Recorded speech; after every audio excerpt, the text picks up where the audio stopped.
Just, but who cares? There's nothing to see here, anyways. Honestly, who's watching? Yeah, yeah. 4 people. Yeah. Get those words!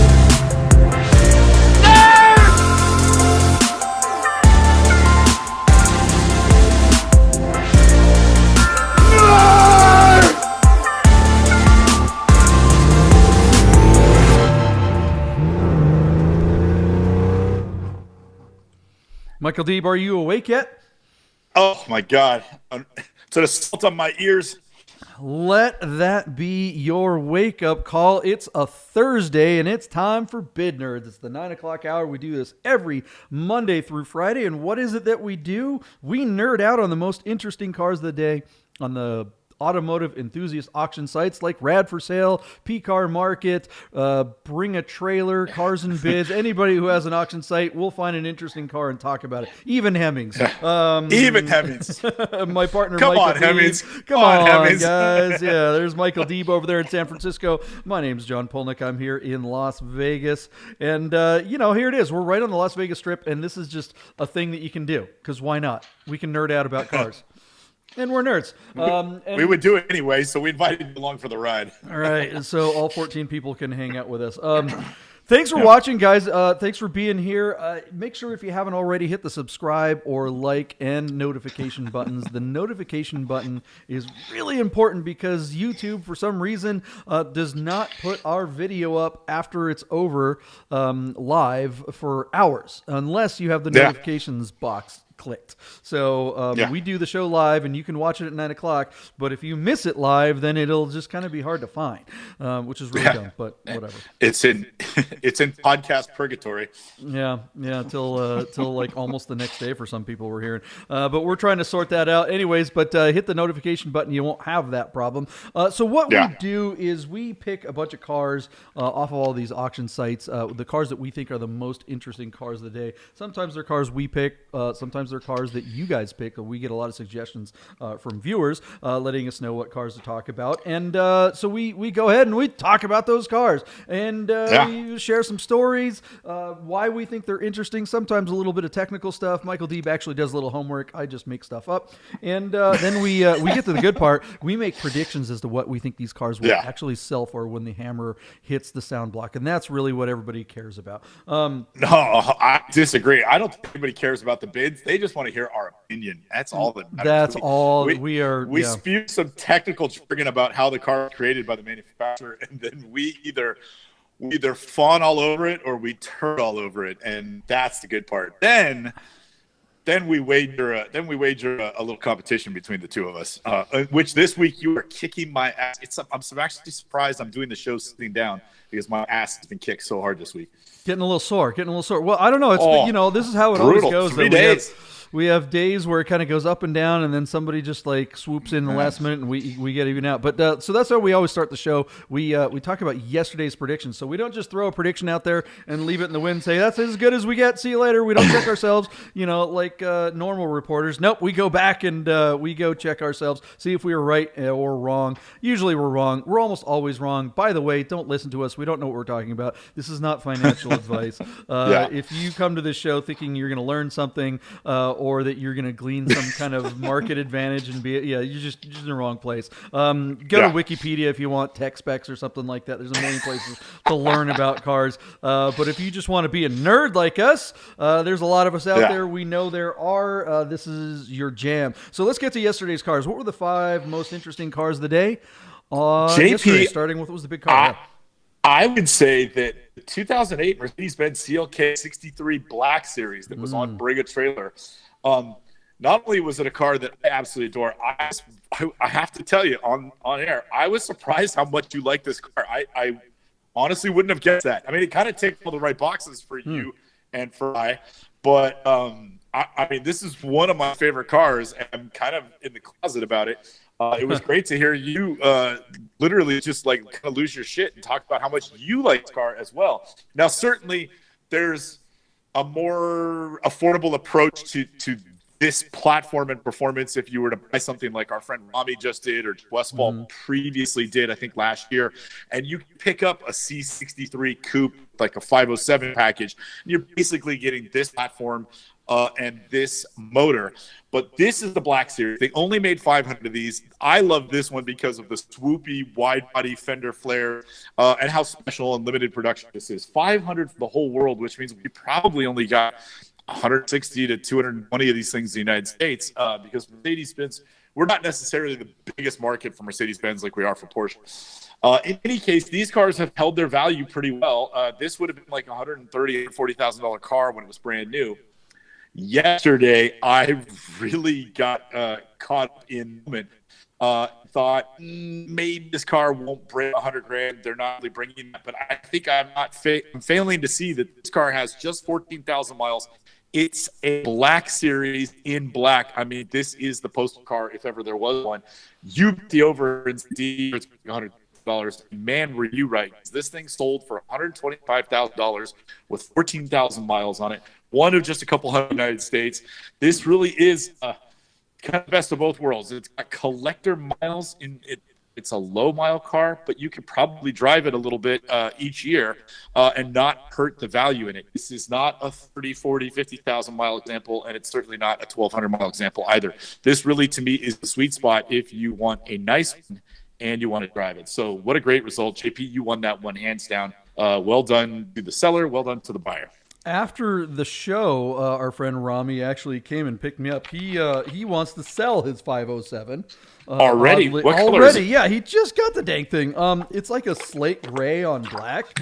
Yeah. And, we literally went to CarMax to see what they would give us for it. We just thought it was like, God, okay, we'll pull a Doug DeMuro. And, they gave 24 grand. They actually gave him a fair offer. It was surprising. It wasn't great. It definitely wasn't a number that he would take. Yeah, it was in the high 30s, which was shocking. How many miles is this car?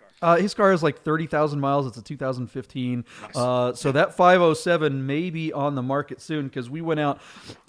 He was actually thinking he wanted something more luxurious. He was looking for like maybe a CL63, something more like an S-Class with two doors to drive back and forth to LA. He should get the CLS. That's the sweet spot. That's the sweet spot but that's the no. He doesn't like the it's the 4-door and it kind of has that weird back end. He doesn't like the CLSs at all. He wants because the CL is like an S-Class basically with two doors. Yeah. So that's what he wanted. So we went out and looked at a couple of those that he liked, and then of course we found like I want to say it was a 2017 C63S. That has the V8, B-turbo thing or bi-turbo. Yeah. Right. And, it's got like, it's set up kind of like, it's kind of like a GT3 kind of thing. It's got the crazy seats and all the whiz-bang stuff. Induction, yeah. And, the horsepower difference between that car and his 507 really isn't that big a deal, but it had 100-something more pounds of torque. And, of course, for Rami, he just wants to hit the right pedal and have it rip the tires off and get all squirrely from every light.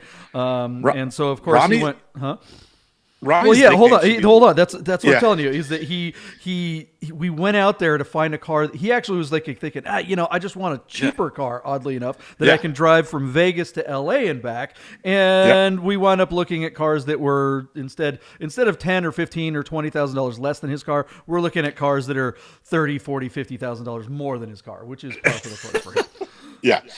Rami's nickname should be Late Speed because that's he really does want to just hit the pedal, and then wherever the vanishing is on the horizon, he wants to be there now. Like that's absolutely his favorite thing to do in an automobile, which is incredible.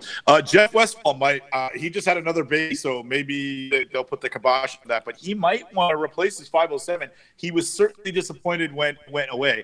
So we'll have to make a pass at our friend Jeff Westfall. But the CLK 63 Black brought 125,000. I'd say that's a strong result. Well done. For sure. On PCAR Market, JP, we laughed a little bit at the 1985 Thunderbird Field Limited Edition with 32,000 miles. I don't even remember hearing about this car when it was brand new. That's how irrelevant it was. And it was a limited edition. It was one 2,500. Do you remember that number I spewed out yesterday? Insane. Anyways, we were really on this car. I said $6,000. You said 5,100.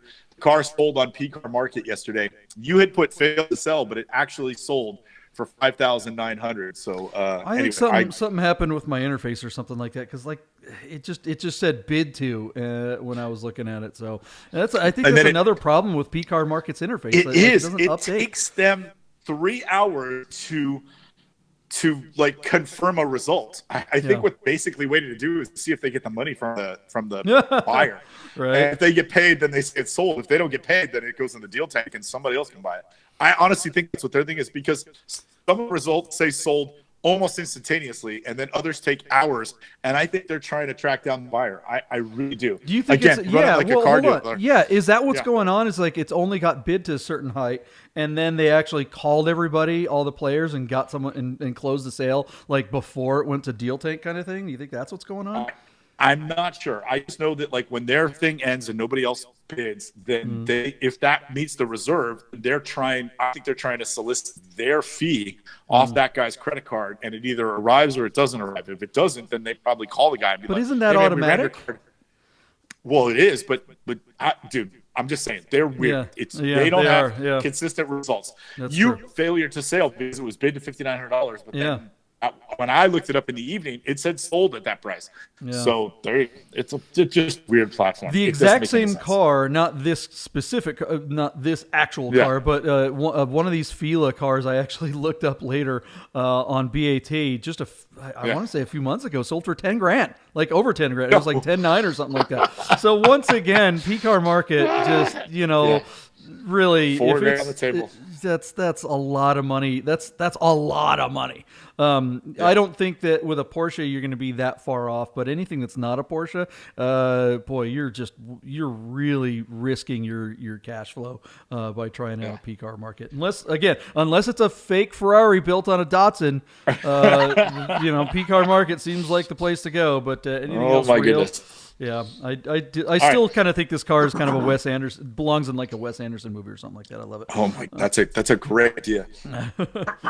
Okay, JP, the most frustrating result of the day yesterday was on cars and bids. This 1989 BMW 325iX with 95,000 miles sold for $21,000, and that pisses me off because the day before we had a 325iS with 33,000 miles or something in white, Alpine white, that sold for $22,250 on Bring a Trailer. So which one is the more obscure result? Is 22 ridiculously low for the IX, or is 21 ridiculously high for the IX? That kind of inconsistency makes me nuts, but it's also why we do the show, is it not? Well, there's one very specific reason why this car brought all the money, and one reason only. It's not the platform. It's the fact that this was Tyler Hoovie's car. This is a Hoovie's garage car. So this car is essentially famous. Hoovie has millions of followers, and so people crazy. Are like, hey, to get a chance to get some YouTuber's car, that's if you're in the E30 world, E30 is kind of a younger crowd still. For classic cars, you don't see a lot of older classic car guys into these. Oddly enough, this is kind of like the classic car of the younger person and young kids. Those millennials that are, God bless them, that are enthusiasts. They want the YouTuber's car, and there's no bigger YouTuber in this space than Hoovie. I mean, you could say Doug DeMuro is bigger, right? But Doug DeMuro is kind of like an all-around car guy. Yeah, he likes quirky, weird stuff, and he's like the king nerd. But he's not necessarily a classic guy, whereas Hoovie is all about this classic stuff. All right. Well, interesting result. I said 18. You said 20. You were closer. You won that one. On Bring a Trailer, JP, we looked at the 95 Toyota Supra Turbo.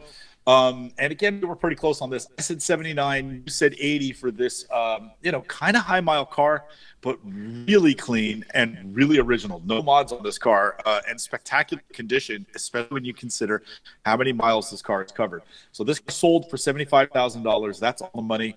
I'd say it's probably pretty well built, definitely well sold. So anyway, there you go. I still think that's kind of a deal. I think that this car has a lot of upside. For a clean one, I mean, I don't know if I've ever in my life seen a clean one, or at least in the last 15 years, since Fast and the Furious. Every one I've ever seen has had something aftermarket on it, and this one doesn't have a dang thing. I mean, it's just the stock as can be, and that's amazing. That's spectacular. Yeah. All right, and last one in honor of Rami, who was supposed to be on the show, but he was busy, using Q-tip on his ears or something weird. 1989, the Mercedes-Benz Unimog. This was the Freightliner version, an FLU 419, repainted a like voodoo blue Porsche color kind of thing, and yet it still had military green on the inside. This is a retired military vehicle. True mileage unknown. It does have the diesel, and of course, these go anywhere. It was really interesting, your take about, like, if you bought one on the East Coast, you'd have to train it to the West Coast because it won't get in a truck. It's too heavy for a truck, and you can't drive it because it's too damn slow. Like that's not what it's designed to do. So a really, really interesting thing to consider, that if you really want one, you kind of have to buy one regionally, or it's a deal breaker. Anyway, this car, we were both under it. I said 28, you over at 29. The car found a home at $35,000. Congratulations to the new owner of the Unimog. You're probably in store for a lot more fun than you know, unless you've already owned one. Yeah, this thing, despite the weird repaint, Rami, the theme of the show today is Rami. He has one of these that hasn't been repainted, and it's been sitting in the back of our friend's German Motors garage forever.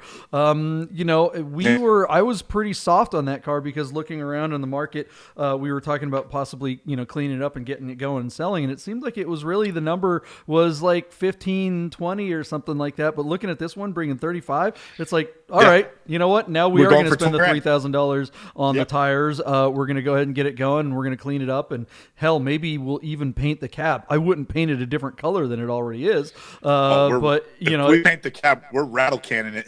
Well, I don't know, man. I mean, look, this one brought $35,000 because it looks shiny. Maybe that's the thing we need to do. Because it wouldn't cost much to paint that whole cab. But anyways, all that said, we'll definitely be seeing Rami's for sale soon. Because that's the kind of money that we want to see. Daniel's going to be like, get it out of here. Yeah, he'll be quite pleased to see that thing gone. And that and my Land Reaper, when we ever get that thing finished, that'll make Daniel quite happy. Happy guy. Dude, I can't wait till I get invited to go drive around in the desert in the Land Reaper. That's gonna be fun. You and me both, man. If that thing ever gets back on the road. Wow. All right, guys. That was yesterday's cars. We spent a bunch of time on that. Thanks for going along on yesterday's ride. It's time for today's cars. The most interesting cars of the day are starting with something that, frankly, is the single greatest car of all time. If I could just get an echo in there. Echo. This is going to be controversial, but I'm right. Everyone else is wrong. Here it is, the 2019 Porsche Speedster. This is the GT3 variant. Look at that car. This is crazy. A couple things to know about this car. First of all, Porsche has made Speedsters for years. The original Speedster was meant to be like a racer from the 1950s, and then Porsche kind of resurrected the name and gave a lightweight treatment to the final year of the G-body. The sales success and the subsequent values that they held, those cars always traded for more money than they were brand new. Porsche has treated every generation of the 911 to a Speedster model. Most of the time, it has just been S specification, which just say whatever the largest motor is, whatever the best suspension they had, they threw that at it. But this is the first time where in the 991 generation, this car is essentially a 991 Mark II GT3 convertible, the Speedster treatment. What we have here is a numbered GT3, normally aspirated, just incredible machine. Obviously, there's nothing else like it on the planet. I mean, this is probably one of the best handling, most fun cars you could possibly drive, and they're numbered. So they made 1948 of these. This one is number 1,237. Still a lot by world standards, but man, these were sold out even before they went into production. Power is 502, torque is 346. Again, it's normally aspirated. They come with a 6-speed manual, and most people opted for the racing buckets. I personally would have just got the sports seats, but I couldn't afford one, so I didn't get that choice. What's interesting about our car here, JP, is this. This car was clearly ordered bespoke for a customer, and it has some very unusual options. This guy had the option to do a paint sample, and he chose a heritage color called Bruiser Green, which is very much like a British racing green. And then he went a little further and did CXX option, which is Porsche's sort of internal code for special wishes.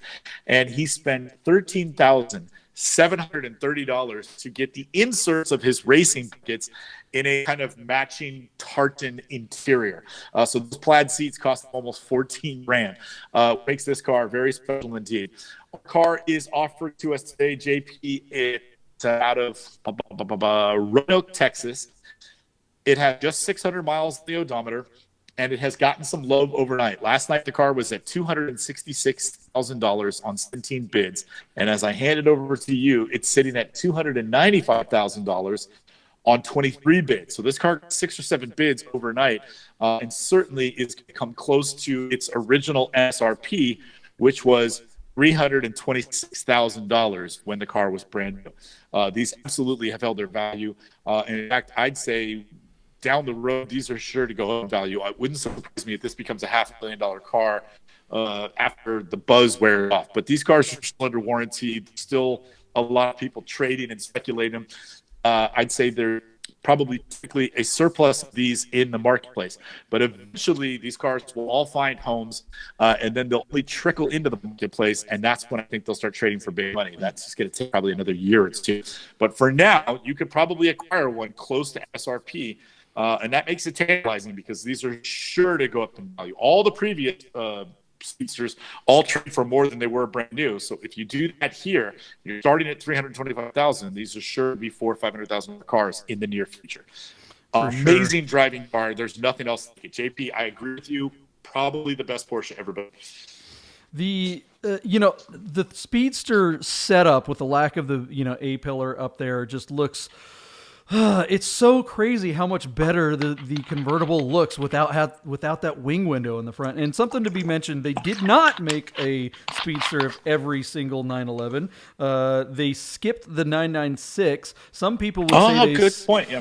Some people would say they skipped the 993, but they did actually make 2 of them. Right. For Bootsy and somebody else. For Bootsy and Seinfeld. Bootsy's was the only one that was delivered out of the factory that way. Seinfeld's was a car that was delivered as a cab, and then he sent back, and they converted into a Speedster with leftover 964 Speedster parts. So there's only and then Jaeger made one.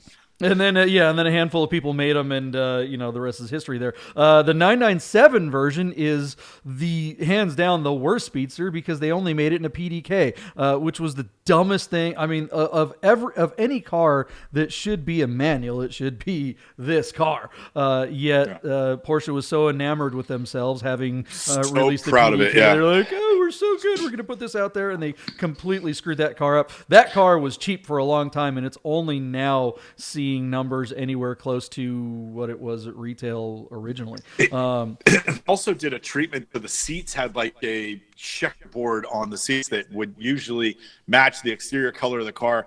I mean, I have so many issues with the 997 Speedster. I really don't like that car. It's terrible. Yeah, it really. I mean, they look pretty good from the outside, but boy, the inside, you're absolutely right. And the fact that it's just not.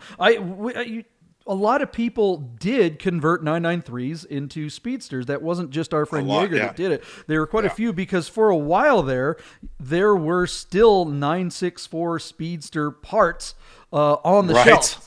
You could roll down to and they were expensive for the time. It was like $12,000 for a windshield frame, and the doors and all that stuff were it basically cost you about $25,000 worth of stuff, and then however much money it would cost you to actually put it on, which is probably at least another $20,000-$30,000 or more. So at the time, taking a 993 and spending twice its value to do it just seemed like a ridiculous play. But now it's looking pretty good because those Speedster parts are impossible to get. Nobody makes an aftermarket version of any of them. So for them to bring back the Speedster with the 991 the 991.2 GT3 is just it really. I mean, it's a step up from the 911R, and then this one has no top. and it's not just a regular cabrio. You know, having that raked windshield that's lower. Unfortunately, I would like to see the windshield even lower, because the way you sit in modern cars, it still basically feels just like any other cab. The old Speedsters you really do notice how that glass is way smaller, and these you don't. Yeah. It's the, just the whatever. wind would take your hat off. Whereas Yeah, this one, you even can a actually have a shortcut, conversation. You can have a Bluetooth conversation with the top down. In this one, it's too good. I hear you, JP. But still, I am so happy that Porsche made that car. A numbered GT3 convertible with the Speedster moniker. What more could you possibly want? That is like, talk about ticking every box. This guy had the sample. I personally like the seats, especially with the silver seat belts and the Brewster green paint. I do not like the yellow brake calipers and the Porsche script on the side. I think you should have there's an option to get black brake calipers with your carbon brakes. I would have paid for that. Then the brakes would basically disappear, and I would skip the Porsche logo on the side of the rocker and just have the Brewster green with the tartan. That'd be the beanies as far as I'm concerned. So black on black on black. That's the only way to go with this car. It's got to be all black. Oh man. But no, I mean, whatever. So any color this car comes in is going to be fantastic. And luckily those stickers come off on the side, so you pull them off and get another set and just have them in a box. So if you ever sell the car, you can say, "Here's the original stickers." It's original. Yeah, exactly. All right, so there it is. We have gushed all over this car. How much is it? I have never gushed over a car so much that I've never even driven one of these. I mean, I've driven GT3 manuals and stuff with the .2s, but this car, I don't think I have either, JP, but I have driven the manual GT3, and if it's that car without a roof, that's it. I'm in. That's the thing. Sign me up. Absolutely incredible. I wish these things would be soft and they would come down to like $200,000 and I could, mortgage the house and buy one. But at 3.25, little too rich for my blood. Man, if you had to have one to do it all, that's the perfect sports car. JP, I think this car is going to bring $325,000, which is to say, I think it's going to bring sticker. So what do you think? Over under the paint sample Brewster green with 600 miles. That's a really good bid. The intellectual side says, why the hell would you spend $325,000 on a Speedster GT3 when you could just get a regular GT3, save yourself $100-something grand, and with that money go buy a 991.2 Cabrio and have both? I mean, and your brain goes, that makes more sense, but then you look at this car and you go, no, that's dumb. Get the more expensive one because it's crazy. And this is the car. I mean, if you have that amount of money, there's no splitting it up. Just get this car. Just be done with it. That and get a 190E as your daily driver for $3,000. Buy it off of Cars and Bids or something like that, and just I'm in. Smart money. And then you only need a 2-car garage. What the hell? Why do you need 50 cars? You could have just one awesome car and be done. All right. I don't know. We could talk all day about this car, and it's really, the thing is we could talk all day about this car, but everybody knows about this car. So why are we talking about this? I mean, they're kind of out there right now. Oh, I need to give a bid, don't I? Yes. Is it going to go over 325? Yes. I'm going to say, I'll say 330. I think you're spot on. They are bringing money, but they're not. We haven't seen one of these skyrocket yet, and I don't know if this PTS color is really the color that's going to bring people over the top. And that's right. PTS usually does, but this one is a bit polarizing. This is not Brewster green, certainly not for everybody. No. Nobody thinks of green when they think of Porsche. That's a tough. So we'll see what happens, JP, and then there you go. Yep. Let's jump over to P-Car Market. Our friends over there in New Jersey have sourced for us out of Nassau County, New York. This is a 1987 Porsche 911 Carrera Coupe. JP, our car has just 39,000 miles original. It's black on the exterior, but has the full burgundy interior, which is kind of neat. I actually like the look. The car has AC. Being an 87, it's also going to be true to the G50 generation of the 5-speed manual transmission, which is in most circles the preferred gearbox for your G-bodied car. Low miles, black exterior paint, an interesting interior, the right transmission. There's a lot to like about this car, and there's every reason to believe that even P-Car Market could sell this for a profit. The only modification I noticed, there's an Alpine head unit And it looks like they put a conical air filter in place of where the air box should be. It's like the airflow meter has a conical thing sticking off the end, almost like an attachment to your vacuum. I don't know if that's going to give you too much more horsepower, but it might sound a little better from the indiction noise. This car also has a sunroof wing. I hate that 87s have those terrible brake lights in the back. I would literally just snap mine off. I don't give a shit. But there you go, JP. This is a great car, and these are bringing big money these days. Our car got some love overnight. So JP, last night this car was $36,000 on 5 bids. As I send it over to you, it's at $47,000 on 9 bids, and our car still has 2.5 hours to go. These cars are definitely, this is blue chip. I mean, it's a coupe, it's black. The interior color, if it were black would be like, that would be as the way you want it. But I like this color interior. It's not my first choice. I'm looking at this one picture here. The front hood is, it's just not lining up. And that's definitely a little nitpicky, but that always makes me kind of wonder what's up. Is it not closed all the way, or was there damage, or did someone try to close it on a suitcase that was too big or whatever? Or even a jacket. Believe it or not, a jacket, like the arm of the jacket sticking out of the front of the hood, and that would mess stuff up if you gave it a slant. That's a good take. Some lot kid at a car lot when this was for sale at the Nissan store back in, who knows, 1997 or whatever, when they weren't worth anything. This car is nice. But it's not like hermetically sealed. This car isn't one of those, it's like, oh my God, you can eat off of it. This car is nice as in it's like the perfect daily or the perfect driver 911. It's got a few rock chips on it, so you're not like, oh, it's so precious. You could just drive this forever. How many miles does this car have on it again? 39,000 miles. Wow. it really does look like it has more miles than that, honestly. But that's not to say that it's beat up or anything like that, but it's just, it's not as clean as I would expect for a 40,000 mile car. That said though, P-Car Market's definitely going to sell this for good money. When they do well, it's usually with cars that are on the East Coast near their dealership. And that's Yeah, and I think people can literally go down there and test drive these things. And I think a lot of times they have sales lined up. I'm not even kidding. I don't know this for sure. They might. But it's like they think about having some of their cars on the premises. They've done that in their podcast. We've seen. Yeah. The General Max tires, that's an interesting choice for tire on a car that's as blue chip as this. I don't have a problem with that tire. That's actually a pretty decent tire. But I wouldn't put it on a car for sale that's, I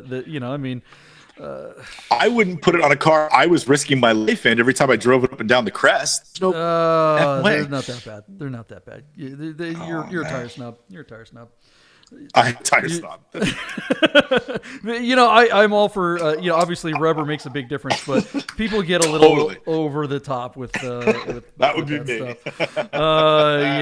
You're the fastest guy I know, and maybe it's just your tires. Maybe you're really not that fast. Maybe it's just because you spend the extra, you spend twice as much on tires than you need to. That's probably it. I'll take that next time we go out and you kick my ass. Although, I wouldn't got those. Remember when we did the drive up the crest? Speaking of the crest, the very last time before the world ended, we did the Phoenix Club weekend, and I had that 79 Targa, and I put the silver car.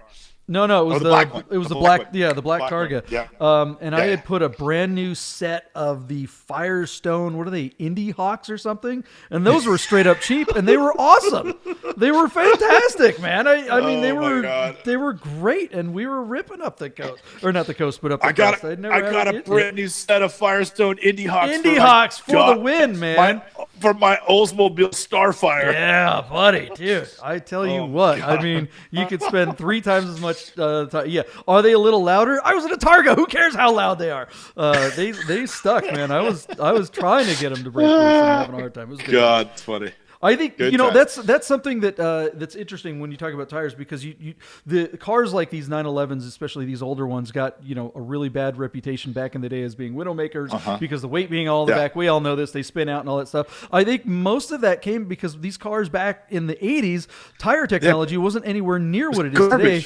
Yeah, and the bias pie, whatever. What did they call them, JP? Remember? Yeah, just skateboard wheel tires. Basically, they were just man. hunks of hard rubber. Nowadays, the cheap, you could get a set of Firehawks from Firestone or whatever, and they are it's still 100 better. times better Yeah. than the best Yeah. tire Michelin made back then. So there it is. All right, Yeah. so where's this one gonna land? For the friends at the Long Island and the Porsches. Because they like they don't just like the Porsches. Yeah. They like the other cars, like a Fila, but they like the Porsches. Yeah, I say 65,000, JP. What about you? You gonna go over? Yeah, I'm gonna It's go at over because 48. that's really low miles and it's a G50. I'll go 70. I'll give it I don't know if it actually breaks 70, but I'm gonna bet the over and say it's in the the highest 60s. Yeah. Let me put it this way: this car should. Yeah, if it were on if it were on BAT, absolutely. I mean, we saw there was an SC the other day with this kind of miles that went for 70 grand. An SC. Better photos and on Bring a Trailer, this car would be looking at $80,000. I am not going to knock these photos. These are not pro quality. I mean, it's not like a professional photographer shot these, But not terrible. but they're just fine. He didn't get too clever with the background. The light was, it's not like a super bright day. They're well exposed. They're just clean, honest pictures. And I will commend the person for doing this. Obviously not a trained photographer, but someone who just did the basics just right. And there's a lot of pictures that show everything you would want to see. So if you're not a pro, this is the way to do it. So good job. There you go. For the person who shot these. Nice compliment. Yeah. All right, JP. Let's jump over to Doug Miro's site. He got a Porsche also. Did we mention that it's a Porsche day today? It is kind of Porsche day. This one I really like.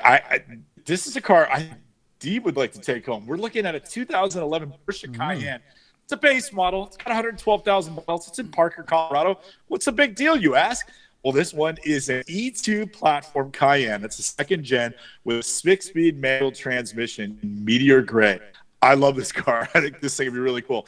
This to me would be really fun to do the treatment, get some mud and snow tires on it, have you help me pick up some lights or a basket or something for the roof of this thing, and slap some stickers on it. This would be a great vehicle. I would love to rock this car as a daily. It looks to be pretty clean, despite coming from Colorado. I don't know if there's anything we should be looking out for from a mechanical or reliability standpoint from these early versions. 2011 is the first year of the E2 platform, so there might be some teething problems that I bet JP would know. But finding an E2 with a manual is certainly rare indeed. And despite this car having almost 113,000 miles, it looks clean enough to me that the miles don't scare me. I think this would be a fun car to have and just rock on and rock on and rock on. I would really like to drive this car. And go figure, it's got an hour to go, and it's sitting at less than $17,000. It's at 16.8 on 7 bids. So, I mean, wherever this car is going to come in, it seems already to be pretty decent value. JP, what's the like about this car that I didn't mention, and what's to watch out for that I may be not aware of? It's early versions of E2. I don't think there's anything really glaringly wrong with these. I mean, they are a little bit more complex, obviously, than the earlier versions. They still have drive shaft issues that need to be updated, but that's fairly common and not terribly expensive.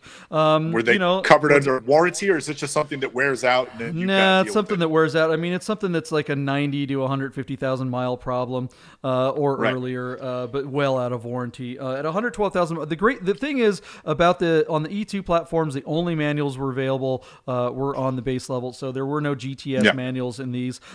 So you are looking at that 3.6 VR6 engine, which is the same engine that was in the 957 vehicle. And so if you say you want to make an off-road one, I would honestly prefer the older one, the E1 platform 957.2 for the off-road, because they're just, that body style is more stout. It's a much more rigid body style. They over-enginered the heck out of it, didn't they? Yeah, whereas this really is, as you say, they didn't need to build it for Dakar. They just needed to get it to the mall. And that's really, this is a much more streetable Cayenne, especially if you don't have like PDDC or something like that. So And these and something, even though it's the same transmission as the earlier one, it just feels smoother.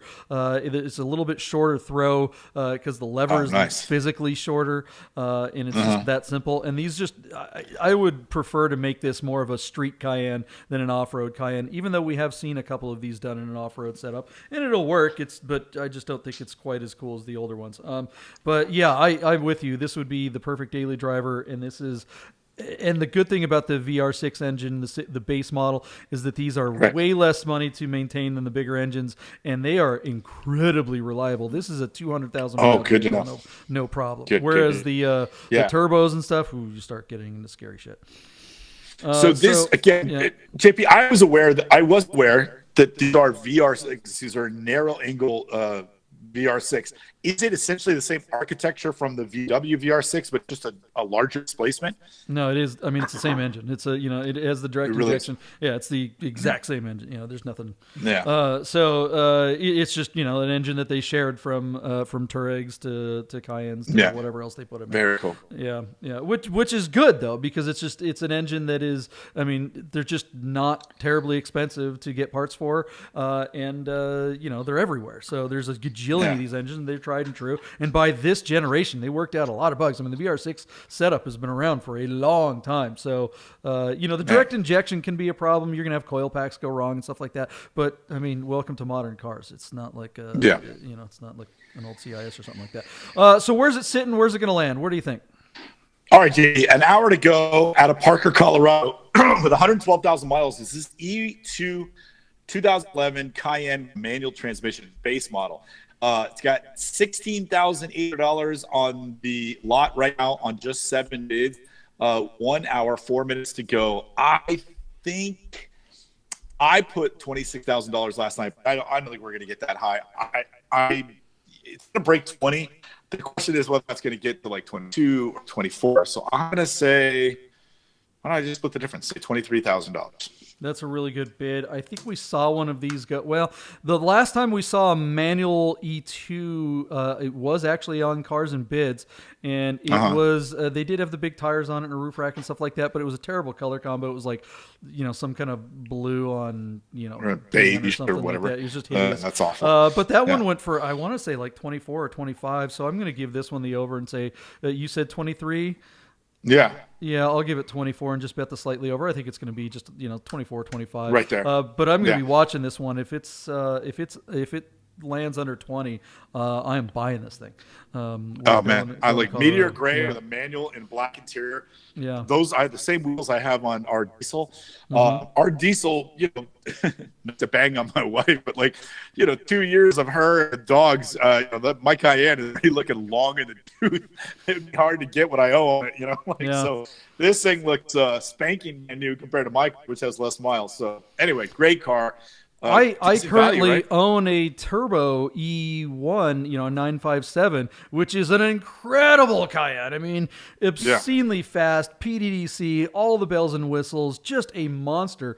But I would way rather have this car. Just having, a third of the power, but rowing through the gears is way more fun than blasting a gajillion miles an hour. As great as the turbo is, this is probably worth more. I would way rather rock this. For sure, even though it's E2. Well, you buy that one, and then I'll take the other one off your hands. You'll buy my turbo? All right, good plan. It'll match your Ruby. I'll get my second car. Excellent. Absolutely. And then I'll keep Ruby. All right, JP, let's look at another car. This one's got an interesting story to tell. It's a 1982 Porsche 911 SC Targa offered on Bring a Trailer out of Sherman Oaks, California, with about 158,000 miles on the odometer. Our car is presented in yellow over tan, but upon closer inspection, it is disclosed that this car was originally finished in black metallic. How cool would that have been if this car was still black metallic? I would really be into that thing at black metallic. I am so bummed that this car is painted not only yellow, but like a deep sunflower yellow. It's not even like a cool pastel or faded yellow. This is like some sort of rich, almost school busy yellow. I'm just not feeling whatever it was that motivated this guy to spend that money so horribly on this car. It also looks like JP slapped one of those built-in dash caps over the brown dash. And then they went ahead and swapped out the factory seats for these Corbeau racing buckets. Now, I'm fine with the Corbeau seats, but they have to at least be congruent with the interior, and these look like they're kind of a dark gray that's faded, and the interior is brown and tan. So I am not feeling those seats in this particular car because of the colorway, not because the seats aren't right. I'm down with that. I love the seats you have in your silver 993 cab. I think actually make the car, but here these just feel out of place to me, and I think it's color first, and then maybe the vintage of the car second. But it breaks my heart that this car is not black metallic still. I think it would be, actually stunningly gorgeous.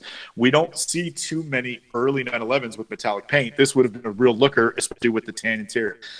So again, offered out of Sherman Oaks, California. Our car is only sitting at $20,000, JP, with an hour to go. Certainly the PAT community is not showing this car a lot of favoritism. What do you think? Am I wrong in lambasting this guy for the paint job? Yeah, and the but was stuff? it this guy that did the paint job? It doesn't look. This looks like a really old paint job. I mean, this car looks like at some point back when these were worthless. I mean, what year is this thing? An 82? Yep. Yeah. 82. So I mean, there was a long time when an 82 Targa 911 was worth $10,000 on a good day.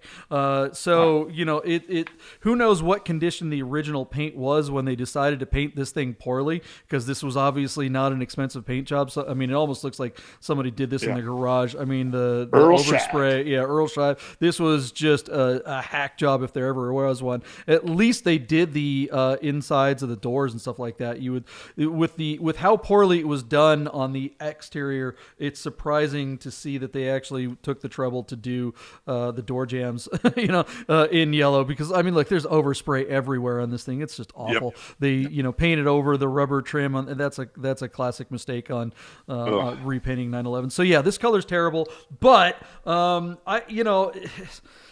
look, this car would make an interesting driver. I'm with you on the interior as well. I mean, those seats don't belong, but what probably happened is this guy got a hold of this car, and the seats were probably absolutely destroyed, trashed, just gone.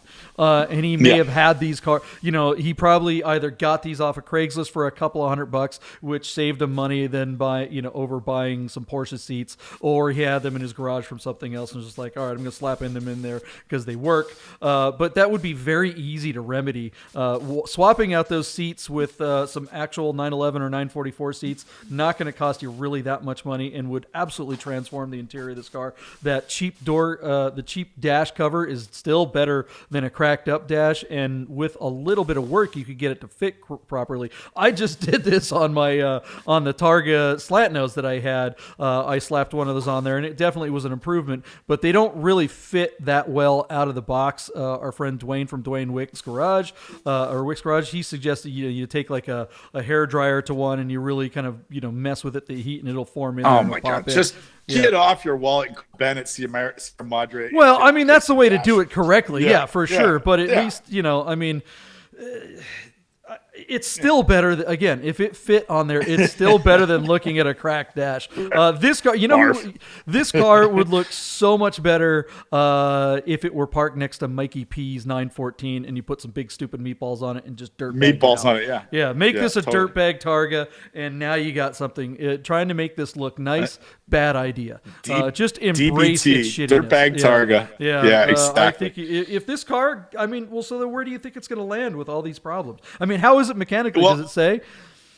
I don't know. I mean, I don't have a lot of hope for this car. I would expect that you're gonna have to pay some money. They serviced it in March at TLG in North Hollywood. Okay. Marco at TLG is great. He has a fantastic, stellar reputation, and that's a great. It's certainly not the least expensive shop. So if somebody brought it there, and it passed the California smog, I'd say it's got to be run correctly. If not, maybe a little better than that. So there are a lot of records here. I haven't looked at any of these, but I mean, you look at them. There's just service record after service record after service record. So if this engine is up to snuff, great driver. You could have some fun with this thing. If it's not, I mean, how often do you get a chance to get an SC Targa for not a lot of money? Right. Is this one gonna have a late sedge? What do you think? No, I don't think so. Well, it's funny. last night I thought this thing would get some love, but I'm looking at my bid and I'm like, there's no effing way. I bid something over $4,000, and I'm going to change that. I'm going to bid my what? guess at. Last night I had put over $40,000. I thought it was going to get some love overnight. It didn't. Yeah. All right, so where are you landing now? I spend more time looking at the car when we review it than I do when I prepare my notes, just so you understand. So that's why I change my bid all the freaking time. Yeah. So JP, look, if this car makes it to $30,000, it would be something. It is the receipts I think are going to help it. I really don't like the paint job, but SEs have been moving in the right direction. Targas are also moving in the right direction. So I'm going to say $33,000, but I don't 33? feel.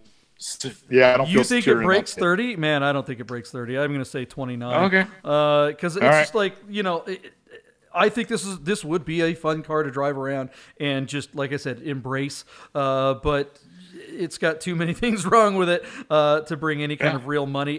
But that's still a late rally. I mean, if it's sitting at $20,000 right now, to get to nearly 30, that's going to be a 33% increase in the last couple hours here. So I think we actually and Porsche's do well on Bring a Trailer. Yeah. But yeah, I mean, again, to get an SC Targa for under 30 is something, and this has got recent receipts. Yeah.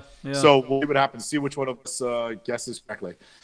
All right, JP. Cool. And we saved our best for last. As we always do. Not a Porsche. This car is not a Porsche, but this car was nominated for the Dirts by a super Porsche dude. We're talking about Mike Myers. You might know him as Buddha. He rocks a 996 coupe with a factory aero kit in bright red. I think it's Guards red. Yeah, it's a Guards red car, yeah. Buddha finds his home in Las Vegas and is looking for 4x4 from his youth, his childhood, and he wants a Mitsubishi Montero or maybe even a Dodge Raider. He found this car and then sent it to us and said, guys, please look under the hood of this car and tell me what you see, because I don't understand it, which is absolutely hilarious. This is a 1989 Mitsubishi Montero LS 4x4 with 119,000 miles on Rockford, Illinois. It had been rebadged as Dodge Raider. No big deal there. Silver with like a dark gray interior. It looks like it's got aftermarket wheels with a little bit bigger tire on it. By all accounts, Buddha, what are you waiting for? This is a great deal. This is a really nice car. You don't see them very often. This one's got a lot of life left. Why don't you get off your wallet? He said, but Michael, read the thing. And I'm like, okay, cool. So they put a replacement 3-liter V6 from a Dodge Stealth in there. What's the big deal, you ask?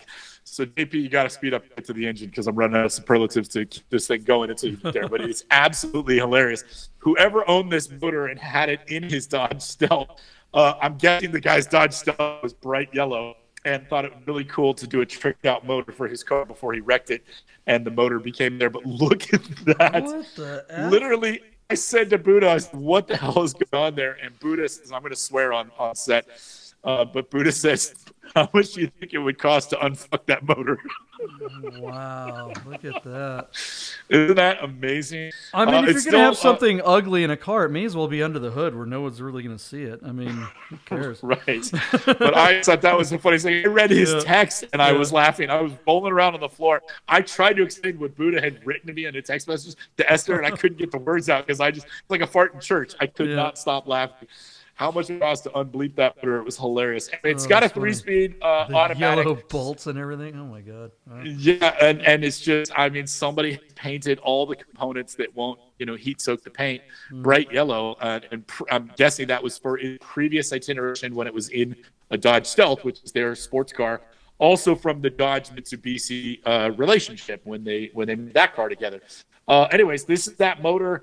I mean, Buddha, I'm telling you, I won't tell anybody if you buy it. I still think there's a lot of value there at what's it sitting at now, JP. It's at $11,700 with an hour and 18 minutes to go. By all accounts, this looks really nice, except for all the weird stuff that's on the motor. We don't see these come up very often. You and I did cover one not that long ago, JP, on a different platform. This one's on Bring a Trailer. These were pretty durable. I used to have the Dodge Raider. Believe it or not, I had two of them, not at the same time, but I had one. I drove a different car, and then I got another one. Both with manual transmission, both the 2-door or sort of 3-door as it were. And I will admit, driving around the city of San Francisco, it was a great car to drive. And with the manual transmission, don't know if I said this to you, JP, but had the best spaced pedals for heel and toe of any car I've ever owned was my Dodge Raider. So I do remember that car kind of fondly. A neat little thing, and was great around town. Big 4-cylinder motor. But anyway, here you go, Buddha. I get it, Buddha. Who cares, man? You don't see this nice, this clean, this original, with the exception of the paint under the motor, very often. I'd say this one's at least fine, and see what happens. If this comes in under 15 grand, I'd say that's your car. You might spend more for a nicer one later. This is like a great alternative to like a G-Wagon or a Defender or something like that. It's got that boxy body style, and it's kind of unique. And I mean, with that big motor, I just don't care. Can't paint it purple. The hood is closed. There's nothing worse than the guy that shows up to a car show and opens his hood anyway. Screw that guy. It's not like you're taking this car to Cars and Coffee and going, all right, I'm going to get my lawn chair and park it and open the hood. I bet the guy that bought I bet the owner did that. But the new owner certainly isn't going to be that type of person, I would hope. But as goofy color as that engine is, it probably rips. It's from a Dodge Stealth, and it's in a Raider. That's awesome. And someone from Vegas should buy this because it says Raider on it in silver and black. I mean, I'm sure that's why they went with they're probably a Raiders fan. Yeah, you know what's funny is Buddha, to me, is the type of guy that honestly doesn't give a rat's ass what other people think. The thing about Buddha is he has very strong opinions and stability. I actually think it's not that he cares what anybody else thinks about the paint under the. I think it bothers him. Like, he's just like, right. Oh no. He's like, who did that to this motor? Like, that person should be locked up and put in Guantanamo Bay. Yeah, I really think Buddha would hurt that person. Yeah, it absolutely has offended him that somebody did it at the motor, and that's why he won't buy it. And so I want to reason with you, Buddha. Get the car and nurse it. Convalesce this car back to health. Show it some love. It's probably embarrassed by what happened to its motor. Anyway, it'd be really neat to see this car. I think, these wheels and tires absolutely make it look great, and it would be a very affordable and reliable alternative to some of the cool and slightly more exotic and less reliable versions from here. So there you go. And also solidly fits in some Radwood territory too. I mean, this I certainly I'm certainly happier with the yellow on this engine than I am with the yellow on that Targa that we just reviewed. So there it is. Agreed. Absolutely agreed. Where's it going to land? Less money. Yeah. So I put $12,000 last night. It certainly got a little bit of love overnight. It went 11.1 to almost 11.8. So what did I put? I put 12 grand. I'm going to go $14,000, JP. I might be making a mistake, but it just seems like it's still a lot of car despite the current state of the motor. Yeah, I don't think you're wrong. I love the level, the compass on the dashboard that's also got like the rollover. Let you know that you're about to roll over. The Suzuki Samurai mistake, you get a rollover thing for doing, what do they call it, JP? Crawling when you go over the rocks? Yeah, like rock that, crawling and stuff for doing the overlander thing. Yeah. I suppose. I wish it was a stick. I think if this was a stick, it'd bring $16,000-17,000. The automatic, I think at this point, is holding it back. Yeah. I wonder what it would cost to retrofit a new gearbox from other versions of this car. I bet you it's cheaper than you think. Yeah, probably not too bad. What was your number? 14 grand. That means it's going to go another $2,300. That's a good bid. I'm going to say 15. Bet the over. It is pretty darn nice. It's as clean as I've ever seen one. And with that engine, the goofy color. I mean, this has got to be fun. How much horsepower is this thing? It's got to rip. That thing's got to rip. I don't think it rips. No, it's just normally asked for 3-liter V6. It's probably. Yeah, but what was in it original? The V6 that was in this car originally was a 2.1, wasn't it? Or wasn't it smaller? No, the 4-cylinder is a 2.5. So I think the 6 was a 3-liter. I think it's the same motor. I really do. Fair enough. I mean, it might be tuned a little different from the Stealth, but it looks like they built it anyway. So yeah, terrible transmission, I'm sure. All right, look, they've got yellow stuff underneath too. Well, that's from the motor, right? Yeah, it's just probably. Well, but they painted the bolts, the support braces yellow. There's all kinds of stuff the guy on at Mater here. did it. That really doesn't make sense. There's so much. My theory that the Stealth was yellow, that the donor car was yellow. Oh God, really weird. I don't think we can talk Buddha into buying this car. I hope he does, because this thing would be great. Unless he opens the hood or rolls it over on the trail, nobody's going to know that it's got stupid yellow stuff on it. So don't do either.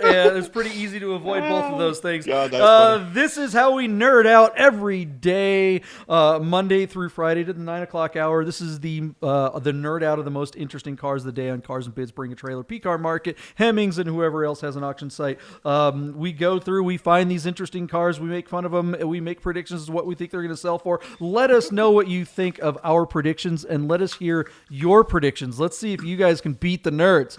Let's see. Come on, bring it, people. You think our numbers, we get told all the time, you guys don't know what you're talking about. Well, yeah, we say that too. We clearly don't know what we're talking about, but let's see if you do. Check our numbers. We're going to put in the comments, not the comments, but in the description of the video, we always put the cars that we talk about with the links to them, so you can go see what cars we talked about, and you can see the numbers that we predicted, and you tell us what you think. Are we right? Are we wrong? Are we idiots? Are we morons? Yes, all those things. We are definitely idiots and morons, but first and foremost, we are nerds. Michael Deeb, thanks a lot. Anything else you want to say before we close it out for Thursday? Say hi to Buddha, the car Buddha. Just get it. We'll fix Buddha, it. buy this thing. Come on. Just get some. Yeah. We'll fix the yellow. Nerd! Get those words!